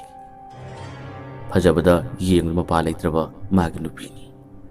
ꯃꯈꯣꯏꯒꯤ ꯂꯩꯀꯥꯏ ꯑꯁꯤꯗ ꯃꯅꯤꯝꯆꯥꯒꯤ ꯃꯃꯧ ꯅꯨꯄꯤ ꯑꯍꯜ ꯑꯗꯨꯅ ꯃꯤꯅ ꯍꯥꯏꯅꯈꯤꯕꯅꯤ ꯑꯗꯨꯕꯨ ꯃꯅꯤꯝꯆꯥꯗꯤ ꯑꯉꯛꯄ ꯋꯥꯈꯜꯅꯤ ꯃꯥꯒꯤ ꯅꯨꯄꯤꯅ ꯆꯦꯜꯂꯛꯂꯤꯕ ꯃꯆꯥ ꯑꯁꯤ ꯃꯥꯒꯤ ꯃꯆꯥꯅꯨꯄꯥꯅꯤ ꯍꯥꯏꯗꯨꯅ ꯈꯟꯕ ꯉꯝꯗꯕ꯭ꯔꯥ ꯃꯃꯧ ꯅꯨꯄꯤꯒꯤ ꯐꯖꯕꯁꯤꯗ ꯇꯧꯍꯩꯗ꯭ꯔꯕ ꯐꯠꯇ꯭ꯔꯕ ꯋꯥꯈꯜꯂꯣꯟ ꯑꯃ ꯃꯅꯤꯝꯆꯥꯗ ꯆꯦꯟꯈꯤ ꯃꯃꯧ ꯅꯨꯄꯤ ꯑꯁꯤ ꯃꯥꯅ ꯈꯣꯏꯗꯥꯈꯤ ꯃꯥꯅ ꯉꯥꯎꯖꯈꯤ ꯉꯥꯎꯖꯕꯁꯤꯅ ꯃꯔꯝ ꯑꯣꯏꯔꯒ ꯐꯠꯇ ꯂꯧꯁꯤꯡ ꯀꯌꯥ ꯑꯃ ꯃꯥꯅ ꯁꯤꯟꯕ ꯍꯧꯔꯛꯈꯤ ꯐꯠꯇ ꯂꯧꯁꯤꯡꯁꯤꯡ ꯑꯁꯤ ꯑꯇꯩ ꯑꯃꯠꯇ ꯅꯠꯇꯦ ꯃꯆꯥꯅꯨꯄꯥ ꯑꯁꯤ ꯃꯍꯥꯛꯅ ꯃꯥꯅ ꯇꯤꯟꯅꯔꯤꯕ ꯁꯪꯒ ꯄꯪꯒꯁꯤꯡ ꯑꯁꯤꯒꯤ ꯃꯇꯦꯡꯅ ꯃꯆꯥꯅꯨꯄꯥ ꯑꯁꯤ ꯃꯥꯅ ꯊꯕꯛ ꯇꯧꯍꯜꯂꯝꯃꯤ ꯌꯥꯝꯅ ꯆꯥꯎꯕ ꯊꯕꯛꯇꯤ ꯅꯠꯇꯦ ꯊꯕꯛ ꯃꯆꯥꯅꯤ ꯃꯆꯥꯅꯨꯄꯥ ꯑꯁꯤꯅ ꯊꯕꯛ ꯀꯥꯈꯤꯕ ꯑꯣꯐꯤꯁ ꯆꯠꯈꯤꯕ ꯃꯇꯝ ꯑꯁꯤꯗ ꯃꯄꯥ ꯑꯁꯤꯅ ꯑꯋꯥꯠ ꯑꯄꯥ ꯍꯪꯕ ꯁꯥꯗꯨꯅ ꯍꯦꯛ ꯍꯦꯛ ꯃꯆꯥꯈꯣꯏꯒꯤ ꯀꯥꯗ ꯃꯥꯅ ꯆꯪꯉꯤ ꯑꯍꯥꯟꯕ ꯃꯇꯝꯗꯗꯤ ꯃꯃꯧ ꯑꯁꯤꯅꯁꯨ ꯊꯣꯏꯅ ꯍꯦꯟꯅ ꯀꯔꯤꯃꯠꯇ ꯈꯜꯂꯝꯗꯦ ꯇꯧꯔꯤꯕ ꯊꯕꯛ ꯑꯁꯤ ꯃꯈꯣꯏꯁꯨ ꯏꯆꯝ ꯆꯝꯅ ꯍꯔꯥꯎ ꯍꯔꯥꯎꯅ ꯋꯥꯔꯤ ꯑꯗꯨꯝ ꯁꯥꯏ ꯑꯄꯥꯝꯕ ꯀꯜꯂꯛꯄ ꯃꯤꯍꯧꯕꯅ ꯉꯥꯎꯔꯕ ꯃꯅꯤꯝꯆꯥ ꯑꯩꯅ ꯄꯣꯛꯆꯕ ꯏꯆꯥꯁꯨ ꯅꯠꯇꯦ ꯑꯌꯣꯛꯄꯅꯤ ꯍꯥꯏꯕꯒꯤ ꯋꯥꯈꯜꯂꯣꯟꯂ ꯅꯠꯇ꯭ꯔꯒ ꯃꯃꯥꯗꯨꯗꯤ ꯃꯥꯒꯤ ꯅꯨꯄꯤ ꯑꯣꯏꯔꯤꯕꯅꯤ ꯀꯌꯥꯗ ꯐꯠꯇ꯭ꯔꯕ ꯁꯥꯒꯤ ꯋꯥꯈꯜꯂꯣꯟꯅꯣ ꯃꯥꯒꯤ ꯅꯨꯄꯤꯅ ꯆꯦꯜꯂꯛꯈꯤꯕ ꯃꯆꯥꯅꯨꯄꯥ ꯑꯁꯤꯗ ꯃꯅꯤꯝꯆꯥꯅ ꯃꯍꯩ ꯊꯥꯈꯤ ꯃꯍꯩ ꯑꯁꯤꯅ ꯍꯦꯛ ꯄꯥꯜꯂꯕꯗ ꯍꯦꯛ ꯐꯪꯂꯕꯗ ꯃꯇꯝ ꯈꯔꯒꯤ ꯃꯇꯨꯡꯗ ꯃꯅꯤꯝꯆꯥꯒꯤ ꯃꯆꯥꯅꯨꯄꯥ ꯑꯍꯜ ꯑꯁꯤ ꯃꯑꯣꯡ ꯃꯇꯧ ꯇꯧꯔꯛꯈꯤ ꯃꯁꯥꯗ ꯍꯩꯅꯤꯡꯗꯕ ꯇꯨꯃꯤꯟ ꯇꯨꯃꯤꯟ ꯂꯩꯅꯤꯡꯕ ꯇꯨꯝꯅꯤꯡꯕ ꯑꯁꯤꯒꯨꯝꯕ ꯀꯌꯥ ꯑꯁꯤ ꯇꯠꯇꯅ ꯐꯥꯎꯕ ꯍꯧꯔꯛꯈꯤ ꯃꯥꯒꯤ ꯅꯨꯄꯤꯅ ꯈꯪꯖꯗꯕꯗꯒꯤ ꯀꯩꯗꯧꯔꯒꯦ ꯍꯥꯏꯗꯨꯅ ꯋꯥ ꯇꯣꯏꯅ ꯍꯪꯉꯤ ꯉꯜꯂꯤꯉꯩ ꯃꯇꯝꯗꯗꯤ ꯃꯥꯅ ꯑꯣꯐꯤꯁ ꯊꯕꯛ ꯆꯠꯄ ꯃꯇꯝꯗ ꯊꯕꯛ ꯋꯥꯔꯨꯕꯒꯤ ꯇꯧꯔꯤꯕ꯭ꯔꯥ ꯃꯇꯝ ꯈꯔ ꯄꯣꯊꯥꯎ ꯍꯥꯏꯗꯨꯅ ꯃꯥꯒꯤ ꯅꯨꯄꯤꯗ ꯄꯣꯊꯥꯍꯟꯅꯕ ꯍꯣꯠꯅꯩ ꯑꯗꯨꯕꯨ ꯅꯣꯡꯃ ꯅꯣꯡꯃꯒꯤ ꯑꯁꯨꯝ ꯍꯦꯟꯖꯤꯜꯂꯛꯏ ꯈꯪꯗꯕ ꯁꯥꯗꯨꯅ ꯃꯅꯤꯝꯆꯥꯅꯁꯨ ꯋꯥꯕ ꯁꯥꯗꯨꯅ ꯏꯆꯥꯕꯨ ꯀꯩꯗꯧꯔꯦ ꯍꯥꯏꯕꯅꯣꯅꯦ ꯏꯆꯥꯕꯨ ꯀꯩꯗꯧꯔꯕꯅꯣꯅꯦ ꯍꯥꯏꯗꯨꯅ ꯍꯪꯁꯤꯟꯅꯔꯤ ꯃꯃꯥ ꯑꯗꯨꯅꯁꯨ ꯅꯪꯕꯨ ꯀꯩꯗꯧꯔꯒꯦ ꯍꯥꯏꯗꯨꯅ ꯋꯥꯍꯪ ꯀꯌꯥ ꯑꯃ ꯍꯪꯅꯔꯤ ꯅꯨꯡꯗꯗꯤ ꯃꯅꯤꯝꯆꯥ ꯍꯔꯥꯎꯔꯤꯕꯅꯤ ꯅꯣꯛꯂꯤꯕꯅꯤ ꯃꯥꯅ ꯊꯥꯔꯤꯕ ꯃꯍꯩ ꯑꯁꯤ ꯄꯥꯜꯂꯦ ꯍꯥꯏꯗꯨꯅ ꯄꯦꯟꯖꯔꯤꯕꯅꯤ ꯃꯁꯤꯕꯨ ꯃꯤꯑꯣꯏꯕꯒꯤ ꯋꯥꯈꯜꯂꯣꯟꯗ ꯌꯦꯡꯉꯨ ꯅꯣꯡꯃ ꯅꯣꯡꯃꯒꯤ ꯃꯇꯝ ꯑꯁꯤ ꯑꯗꯨꯝ ꯍꯧꯖꯤꯟꯈꯤ ꯉꯜꯂꯤꯉꯩ ꯃꯇꯝꯗ ꯃꯥꯅ ꯁꯨꯝꯅ ꯍꯣꯠꯅꯂꯤꯕ ꯀꯌꯥ ꯑꯁꯤꯗ ꯑꯃꯥꯏꯕꯤ ꯀꯧꯔꯒ ꯑꯃꯇ ꯌꯦꯡꯍꯟꯁꯤ ꯍꯥꯏꯗꯨꯅ ꯃꯃꯧ ꯅꯨꯄꯤꯅꯁꯨ ꯑꯃꯗꯤ ꯃꯅꯤꯝꯆꯥꯒꯤ ꯅꯨꯄꯤꯅꯁꯨ ꯋꯥꯁꯤ ꯌꯥꯝꯅ ꯀꯟꯅ ꯍꯥꯏꯖꯈꯤ ꯑꯗꯨꯕꯨ ꯃꯅꯤꯝꯆꯥ ꯃꯁꯥꯅ ꯇꯧꯔꯤꯕ ꯊꯕꯛ ꯑꯣꯏꯕꯅꯤꯅ ꯃꯥꯅ ꯌꯥꯗꯦ ꯀꯩꯁꯨꯝ ꯇꯧꯔꯣꯏꯗ ꯃꯥꯒꯤ ꯊꯕꯛ ꯆꯠꯄꯒꯤ ꯋꯥꯕ ꯑꯣꯏꯔꯝꯒꯅꯤ ꯅꯣꯡ ꯅꯤꯅꯤ ꯌꯦꯡꯈꯤꯁꯤ ꯅꯣꯡ ꯅꯤꯅꯤ ꯈꯥꯡꯈꯤꯁꯤ ꯍꯥꯏꯗꯨꯅ ꯑꯗꯨꯝ ꯃꯇꯝ ꯑꯁꯤ ꯆꯣꯟꯊꯍꯜꯂꯝꯃꯤ ꯃꯁꯤꯗꯒꯤ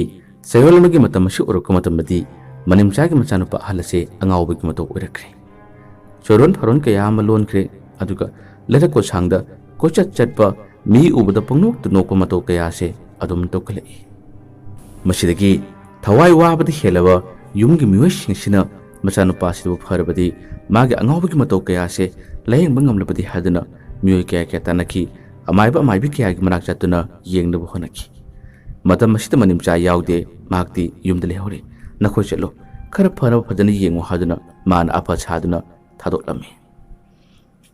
manimchagi kallaba mahi kaya asina thaba madi makhoina phananabne haduna amu yengluba khara makhaidi lawthokpa ngamle haduna tawgani manimchadi yumda leribani hek lawthorpa gam thajinba asigumba kaya asi torakpana hojikti macha asida thajilibase asukimati kanba habadu oikirami masina lawthoknabu honabadi yamna wakhirami masidagi tasinama angawba sorok taba ngasi leikaidom lerangmani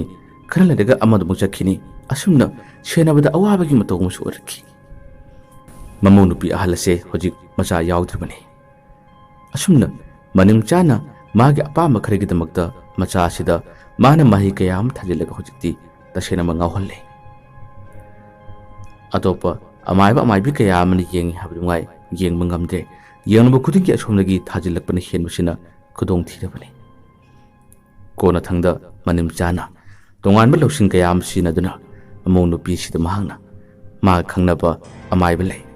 magi manakasa si haduna among nupi se mana pu na chatnaba mana moithem tongnaba lambi kaya ama yatpa hore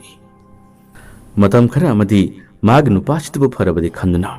hairibu wa kudimusing se ya duna dum chamindarami tanarui hanglui aduga magi nupa se pu duna phaba ngamlakadra haduna layengna bahonari adubu phabadi pa ngamlakte thabak chatpa matamdasu manimchana mamawasida mana pirakupase sing chaw haduna pisilli asidasu chaga haduna pasingkhraga mamon pese chungcha chadi charamde adubu mapan thungnadi chab sabi mato madi adumak tawkirame asumna thabak chatminabada mana pirakupase sing ase mana charaklaba amadi ma se aingonda wakhal olaklabari yengi haduna chang yengba test taw horaki adubu mamon nupi gi masarasu singnakhiba kariguma khradi adumak leitabnate laiki masimang na maram oraga mana tungduna chachinba sarabasu mahaksu kariguma thabakradi mana lona pangthokibani pirakhiba posising ama phawa mana chakhibsu leite aduga tongana magasu jantra siribani khanganbanate mangonda lona takpirakpa haibirak amade lei nangi leiribana kubodo yama sathibani tawgi habatangamani haba wa amadi mana lona takba amadi leibani adubu ngasi phawbada mana mathi phungdokte ngasi phawbada mana haidokte asigumba jingnaba khara silleiba amadi hanak thawak chapminabada torolba mohong mato kaya asida kariguma khara leire habse mana khangjabade leibadagi asumna masa matumda ngakthok janaba masa matumda section janaba thorang amadi mana lawkhirami tharba mahese palabra pandabra chumdabra haduna sangyena bokhono matamda ahanbada manimcha mai pakpangamde mana mai pakpangamlaktrabada manimcha gi wakhalda khalle oh pan biyodrina hanak tharbadi chojmuki palagani hada amuktaga thabak chapminaraga kariguma la longkhra yalage haduna amkusu mana khalakpane somnasu maginu bana tawba thabak khudimak singase maginu pina duma khangma habsidi masana tabni habduni manimchana matam guna lotliba magi aron mathabak singase magi nupi chuchingnabi yam leiribani leiminariba nupani mana aron phana tawrabasu karamnadi khangloi khanglakpa tabani chingnaba nungaitaba yam leibsina maram oraga machanupana ngawkhibagi matang asida phawba mase yamna singnabani magi nupa manimchabu yamna singnabani masidagi nongma magi nupana thabak thokiba tanja amada mamong nupi sida mana lona koshiliga wari yamna saki mamong nupi su hanadagi atopa mi amana harakibada singnabsu leiribani aduga amaksu manebokna wase haraku matamda magi singnabse chapchana chumnare masidagi magi nupa sidi ngawrag leiribani numidang tumu matamdasu magi phamung nakan mon mayarasu thangamade adumak mani yeblaga thamlari maneboknasu puning yamunuksina wa kayam haiki wari kayam saki ai magi nupi ojarbasu mana toriba thabasida aina pendaba aina pamdaba yam lei adubu aina karamna wa haigani ꯑꯩꯅ ꯆꯞ ꯆꯥꯅ ꯐꯥꯕꯗꯤ ꯉꯝꯗꯦ ꯑꯗꯨꯕꯨ ꯆꯤꯡꯅꯕꯗꯤ ꯌꯥꯝꯅ ꯂꯩ ꯑꯩꯉꯣꯟꯗꯁꯨ ꯃꯤꯅ ꯋꯥꯔꯤ ꯁꯥꯔꯛꯈꯤꯕ ꯂꯩꯔꯕꯅꯤ ꯑꯗꯨꯕꯨ ꯑꯁꯦꯡꯕ ꯑꯆꯨꯝꯕꯗꯨ ꯑꯩꯅ ꯈꯪꯗꯕꯗꯒꯤ ꯋꯥ ꯉꯥꯡꯕ ꯉꯝꯗꯕꯅꯤ ꯅꯪ ꯆꯦꯛꯁꯤꯜꯂꯨ ꯏꯆꯥꯅꯨꯄꯥꯁꯦ ꯑꯩꯈꯣꯏꯅ ꯂꯥꯌꯦꯡꯕ ꯌꯥꯕ ꯂꯥꯌꯦꯡꯕꯗ ꯉꯁꯤ ꯂꯧꯊꯣꯛꯂꯦꯃꯨꯛ ꯇꯧꯒꯅꯤ ꯅꯨꯃꯤꯠ ꯈꯔꯅꯤꯒꯤ ꯃꯅꯨꯡꯗ ꯑꯃꯨꯛ ꯍꯟꯅ ꯄꯥꯜꯂꯤꯕꯁꯤ ꯑꯩꯅ ꯆꯤꯡꯅꯕ ꯌꯥꯝꯅ ꯂꯩ ꯍꯥꯏꯗꯨꯅ ꯃꯃꯥꯁꯤꯅꯁꯨ ꯋꯥꯔꯤꯁꯦ ꯐꯖꯅ ꯁꯥꯔꯕꯅꯤ ꯑꯁꯨꯝꯅ ꯃꯇꯝ ꯈꯔ ꯑꯃ ꯍꯧꯈ꯭ꯔꯦ ꯑꯁꯤꯗꯤ ꯃꯅꯤꯝꯆꯥꯒꯤ ꯅꯨꯃꯤꯠ ꯑꯗꯣ ꯌꯧꯔꯛꯂꯦ ꯃꯅꯤꯝꯆꯥꯅ ꯑꯐꯥꯎꯕ ꯑꯍꯩꯕ ꯑꯃꯥꯏꯕ ꯑꯃ ꯂꯩ ꯃꯈꯣꯏꯒꯤ ꯌꯨꯝꯗ ꯌꯦꯡꯉꯨꯁꯤ ꯍꯥꯏꯗꯨꯅ ꯉꯁꯤꯁꯨ ꯃꯃꯧ ꯑꯁꯤ ꯄꯨꯅꯕ ꯍꯣꯠꯅꯕ ꯃꯇꯝ ꯑꯁꯤꯗ ꯃꯅꯦꯝꯕꯣꯛ ꯑꯁꯤꯅ ꯆꯦꯛꯁꯤꯜꯂꯨ ꯍꯥꯏꯗꯨꯅ ꯏꯪꯒꯤꯠ ꯇꯧꯈ꯭ꯔꯕꯅꯤ ꯃꯃꯧ ꯑꯁꯦ ꯆꯦꯛꯁꯤꯟ ꯐꯤꯔꯦꯞ ꯃꯁꯥꯅ ꯂꯧꯖꯈ꯭ꯔꯕꯅꯤ ꯑꯁꯣꯝꯗꯗꯤ ꯃꯅꯤꯝꯆꯥ ꯃꯥꯅ ꯄꯤꯔꯤꯕ ꯄꯣꯠꯁꯤꯡ ꯑꯗꯣ ꯍꯟꯗꯛꯁꯨ ꯆꯥꯈ꯭ꯔꯕꯅꯤ ꯁꯣꯏꯗꯅꯃꯛꯀꯤ ꯃꯥꯁꯤ ꯄꯥꯜꯂꯝꯂꯒꯅꯤ ꯉꯁꯤꯗꯤ ꯆꯥꯡ ꯌꯦꯡꯂꯒꯦ ꯉꯁꯤꯗꯤ ꯊꯕꯛ ꯑꯁꯤ ꯍꯧꯔꯒꯦ ꯍꯥꯏꯗꯨꯅ ꯃꯥꯅ ꯊꯕꯛ ꯑꯁꯤ ꯍꯧꯅꯕ ꯍꯣꯠꯅꯕꯅꯤ ꯃꯅꯤꯝꯆꯥꯗꯤ ꯄꯩꯁꯥꯁꯨ ꯄꯥꯏꯕ ꯁꯪꯒ ꯄꯪꯒ ꯀꯌꯥ ꯑꯃ ꯂꯩꯕꯗꯨꯅ ꯑꯇꯣꯞꯄ ꯈꯨꯜꯗ ꯑꯇꯣꯞꯄ ꯂꯝꯗꯁꯨ ꯃꯥꯅ ꯌꯨꯝ ꯑꯁꯦ ꯂꯝ ꯑꯁꯦ ꯂꯩꯔꯒ ꯊꯝꯕꯁꯨ ꯌꯥꯎꯔꯝꯃꯤ ꯃꯥꯅ ꯂꯩꯖꯕ ꯃꯥꯒꯤ ꯏꯈꯣꯜꯅꯤ ꯌꯨꯝ ꯃꯆꯥ ꯑꯃꯁꯨ ꯃꯥꯅ ꯁꯥꯔꯤꯕꯅꯤ ꯃꯁꯦ ꯑꯃꯥꯏꯕꯒꯤ ꯂꯩꯐꯝꯅꯤ ꯑꯃꯥꯏꯕꯒꯤ ꯌꯨꯝꯅꯤ ꯍꯥꯏꯗꯨꯅ ꯃꯥꯅ ꯄꯨꯁꯤꯟꯈꯤ ꯃꯪꯒꯣꯜ ꯑꯁꯤꯗ ꯉꯥꯛꯇꯪ ꯐꯝꯍꯜꯂꯤ ꯑꯗꯨꯒ ꯑꯃꯥꯏꯕ ꯀꯧꯔꯨꯒꯦ ꯍꯥꯏꯗꯨꯅ ꯑꯃꯥꯏꯕ ꯀꯧꯕ ꯁꯥꯗꯨꯅ ꯉꯥꯛꯇꯪ ꯊꯣꯛꯏ ꯃꯪꯒꯣꯜ ꯑꯁꯤꯗ ꯃꯃꯧ ꯑꯁꯤ ꯐꯝꯍꯧꯔꯤ ꯃꯁꯤꯗꯒꯤ ꯃꯅꯤꯝꯆꯥ ꯆꯪꯂꯛꯏ ꯑꯗꯨꯒ ꯂꯧ ꯏꯃꯨꯡꯗ ꯉꯥꯛꯇꯪ ꯐꯝꯂꯁꯤ ꯃꯥꯁꯨ ꯂꯥꯛꯂ ꯃꯥꯜꯂꯦ ꯑꯗꯨꯒ ꯋꯥꯔꯤꯁꯦ ꯂꯣꯟꯅ ꯇꯥꯟꯅꯒꯗꯕꯅꯤ ꯐꯠꯇꯕ ꯃꯤ ꯌꯥꯝ ꯂꯩꯔꯤꯅꯦ ꯏꯆꯥꯗꯣ ꯁꯣꯏꯗꯅ ꯐꯒꯅꯤ ꯀꯔꯤꯝꯇ ꯋꯥꯒꯅꯨ ꯍꯥꯏꯗꯨꯅ ꯃꯥꯅ ꯃꯣꯏꯊꯦꯝ ꯇꯧꯗꯨꯅ ꯋꯥ ꯀꯌꯥꯁꯤ ꯍꯥꯏꯔꯤ इमुंग पुसिली इमुंग हेक चलपग मनिमचाना थोंग लोसिली मागी महैदुना थारबनी माना पिबो पचै कयाम चाख्रबनी होजिक्ति माना हाइबपुन यारगनी हाबगी मतौ अमदा महांगना चांग येंग हौरी अहानो मतमदी खंगले तौरिबा थबक खुदिम सिंगसे मसिने हाइबा मसिदा माना नम हादुना चेंथोलुबा तारबदी थोंग लोन खरबनीना छोइतमगी खुदोंग थिबो थोलगनी हाबसे ममोसिना खांगे अहानबदा यासिननब सारमी यासिनब सादुना माना हरक मोंग मतौ सिंगसिदा अदुमक तुंगिले मतम मसिदा हराउबना खम थेंगब मनिमचाने अदुबु थांगनब मिकुप अमदा मागी खुदोंग थिबु लालगनी अरोइब नुमित ओरगनी हाबदी मसाना खंगजरमदे मोइथियम तौदुना नोक्सिनदुना मनिमचाबु तुम्हलमी अदुगा ममिन उसिलहलगा मागी अपामसिंग अदो पीरगदबनी अइगी नुपासु ngawrga leirabaniना कैदोगदबनो अइदिना हानि नुंगाइ थोकदबनी पुचिसि हादुना वा कयासि हारगा पेलहनब नुंगाइ हनब वरि कया अम सारमी मनिमचा हराउबना खम थेंख्रे असुमना मनिमचाबु ममिन उसिलहल्ले अदुगा लोना थांग चतुरकी अदुगा मनिमचागी ngaksamamdi thawak maktada among nupido hanjin hanjin ahumlak marirak thinkirami asumna manimchabu yumma simaktada mana hatkirami thangna thilamlaba tungda pakhat pamadi mipai bani helaba among nupi se yummai gai tamnu chelakki aduga mana kapna kana pakhatna manembakto wari khudimasing ase loina tamki wari khudimasing se tarabada manembaksu pakhatpana amuk toiba lepam khangkide मतम खरगी मतुंग आयनगी मतुंगिना मी हाटपगी दंदी अमों नुपी असिना फंगखि माक जेलदा लैबा ताखि अदुबु jail चलमदाइगी मतमदा मनेम्बोक मखोय अनि ओरी यामना सानखि मनेम्बो यामना कपखि अमों नुपीसु यामना कपखि मनेम्बोना दि मंगोना थौना पिखि नंगा तौरिबा थबासे चप चारबने अइगी नुपा होजरबसु अइना माबु यादे नंगना ngasi असुमना जेलदा लैबा तारबसु फतब महिक अमदी नंग लोसिलमे आई नंगी नथुनाबु याम थगल हादना ममों नुपी थगत पिखि लेकाइगी मिवांगना निबु mincing हाइरेदो अमन अमा हाइगनी अमन अमा हाइगनी ममों नुपीना लम हेनबगिनि सु हाइगनी अमन अमा मु हाइगनी अदुबु असुम्बा असेंगमदी नोंगना तक नोंगमदी खंगनरकनी हादना ममों नुपी असिना जेलदा लैखिबा तारबसु मतम मदु माना ngaijagi हादनादी जेल चंगजखि ममाबु सेना कोंजदना वा कया मा हाइजरमे मा नचानुपादो फनब लायंबिरो हयेंग मानो वखल तारलब तुंगदा आइगी ngasi ओइबो वरि खुदिमसिंगसे मंगोंद वखल ताहनबिरो ngasiदी मियोय कया अमन वा कया मा हाइनरि नोंगमदि अचुमसिंगसे सोइदनबि खलकपो ओसुनुको इमा निंगमदा ममों नुपी जेलदा लैखि ममासु यामना चाखि मखोइनसु मचादो फनब लायंखि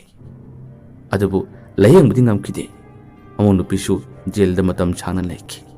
नुपी कया अमगी पुंसिबु कैसुम लेतना खनकिबा मनिम चादे ममो नुपी की मखुत लोइखी कया द फद्रु महिनो महिक सिमलु सिंखिबगिदमक्तदी वरी पारिब इसा फावबो थागतसे अदबु ngasi समाज सिगी चना लोंचत वायल सिबुदी पेंजदब खरदि ले मनिम चागी फत्तबा मागी मी के आमिक पुछि महनखिबगी वरी असे खनकनब होनबदा सही तरुक हेना चंखिसु हाय आजु मसिंग असे खनकलब तुंगदा ममो नुपी सिसु जेल दिग थादोखि हाबगी वरी सु ताखि कयाद फत्रु महिनो मसिंग महिक असे ngasi खुनाय सिदा ngasi ngasi मक्सु लेब तारबदी अदोमदोम करी वखल फाउबीगनी वरी असिदी मतांग असिद लुसिंचरगे अदुगा फत्रु महिक अमना अतोप खुल अमदी मागी लेकाय अमदी मागी युमक्तर तौरिबा थबक असे ngasi ngasi mak leiba taragadi nakhoi tawgada thawsing disu kamenasu haibiramu matung wari nungai pujarake mayambo aroibada dan kuman amukana khurumjari